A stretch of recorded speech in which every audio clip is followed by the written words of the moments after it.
It's 11 at night, and you've been staring at the same problem for 4 hours. There's a person in your phone who could solve it in 6 minutes. You've opened the message thread twice. You've typed, "Hey, quick question," and deleted it both times.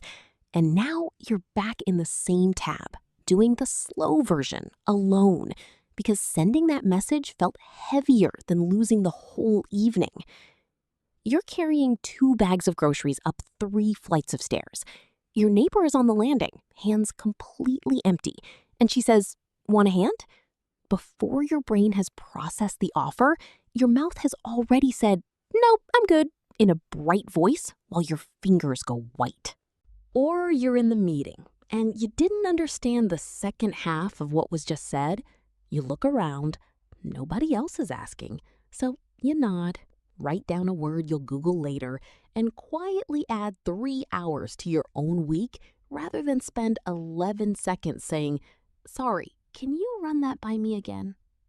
And later, you notice you're exhausted in a way that doesn't match your life, because none of these were emergencies. They were all tiny. That's the part that doesn't make sense. If any of that landed, this is for you. This isn't stubbornness, and it isn't ego, even though it can look like both from the outside. There's a real mechanism underneath it. It was built for a reason, and it's still running on old instructions. By the end of this, you'll know what your silence is actually protecting, what it's costing the people who love you, and 4 things you can do about it. Let's start with the thing almost nobody says out loud. You are wrong about people. Not vaguely wrong, measurably wrong. In 2008, Francis Flynn at Stanford and Vanessa Lake published a study in the Journal of Personality and Social Psychology with a title that sounds like advice. If you need help, just ask.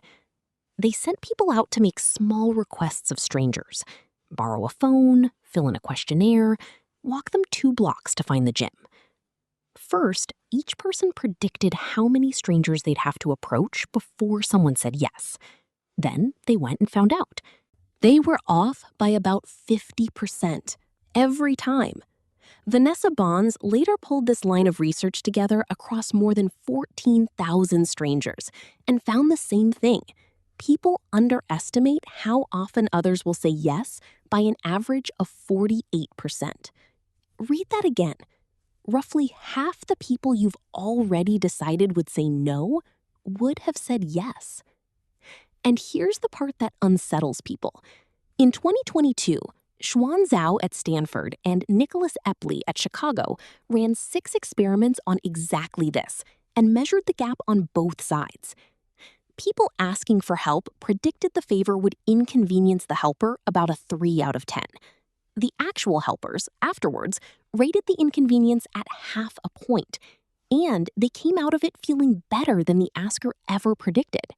So the story you're running is wrong in both directions at once, which raises an obvious question. If asking is this cheap and this likely to work, why is it so hard? Because it isn't one behavior. It's 2, wearing the same face. And once you can tell them apart, the whole thing gets easier to work with. One of them is a shield. The other one is a ledger. The shield is about you. When the shield is up, asking isn't a request, it's a confession. It says, "I couldn't do this. Someone will now know I couldn't do this." That's the version that makes you nod in the meeting instead of asking the question.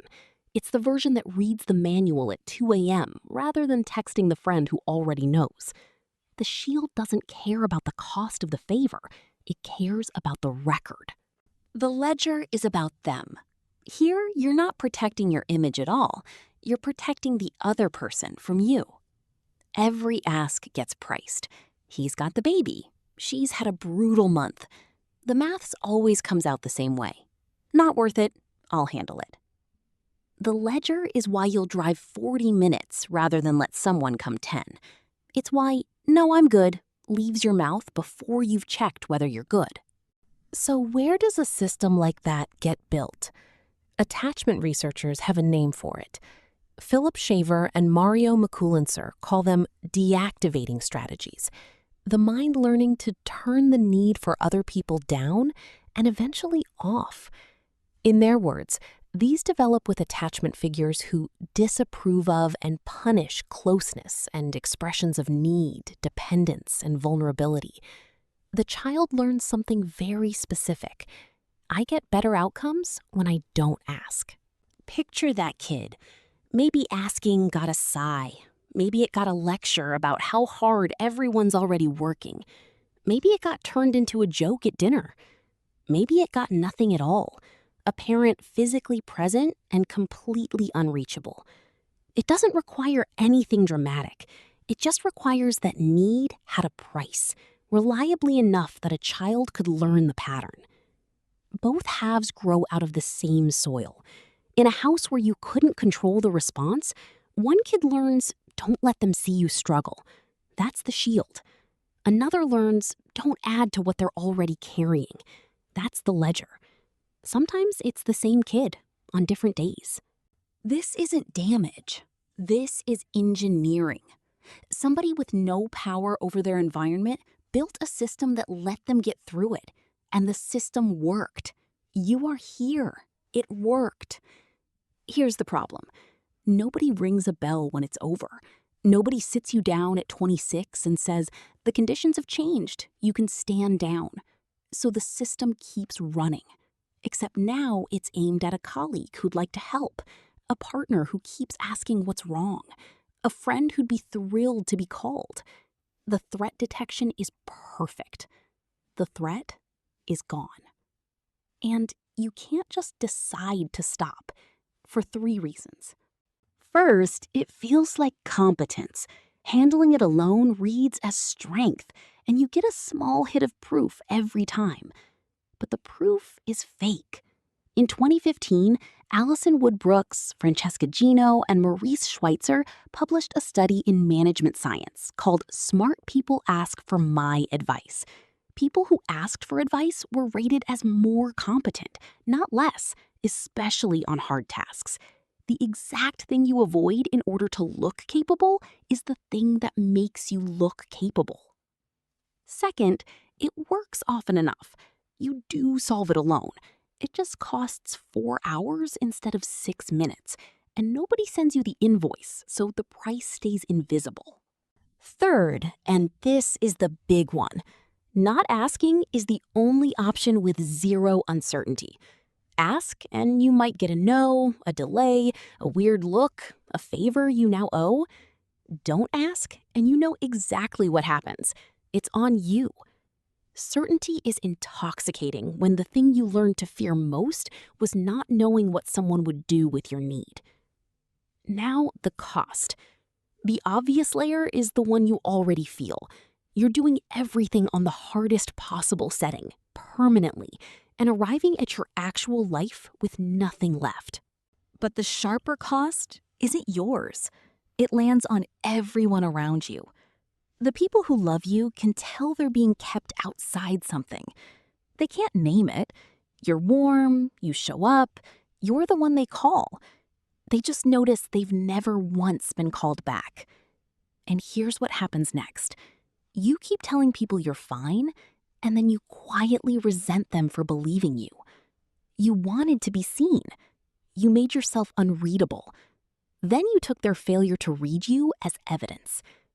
You call it independence. They experience it as a door that doesn't open.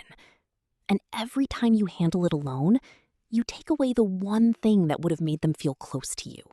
Say it plainly, though. This is not a defect. The same wiring that stops you asking is what makes you the one who notices when someone else is struggling. You read rooms other people walk straight through. You solve things. You anticipate.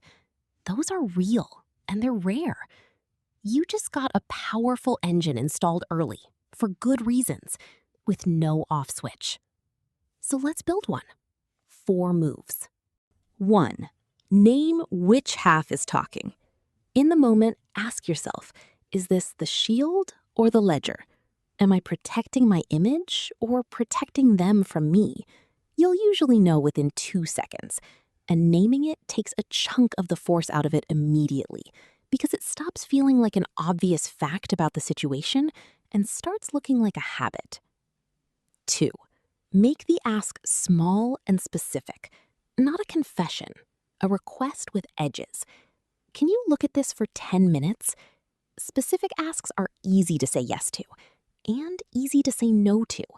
That second part is what makes them fair, which is the thing the ledger is actually worried about. 3. Collect evidence against your own forecast. Before you ask, write down what you think it'll cost them, a number out of 10. Then ask. Then later, actually check. Zhao and Epley's participants guessed 3, and the real answer was half a point. Your forecast is a prediction, and predictions can be tested. 4. Let someone finish helping you. Don't cut it short. Don't repay it within the hour. Don't apologize twice. That urge to instantly balance the account is the ledger talking, and it cancels the whole thing. Say thank you once, and let the debt sit there for a day. That's what relationships are made of. And before you go, the kid who built this deserves a thank you. That kid worked out alone how to need nothing from anyone in a place where needing wasn't safe. It was brilliant work. It got you here. But you're not in that house anymore. The people around you now aren't the people you learned to protect yourself from. They're not going to sigh. Most of them are, statistically, about to say yes and feel good about it afterwards. So this week, pick one thing. Something small, something real, something you'd normally quietly absorb, and ask one person for it.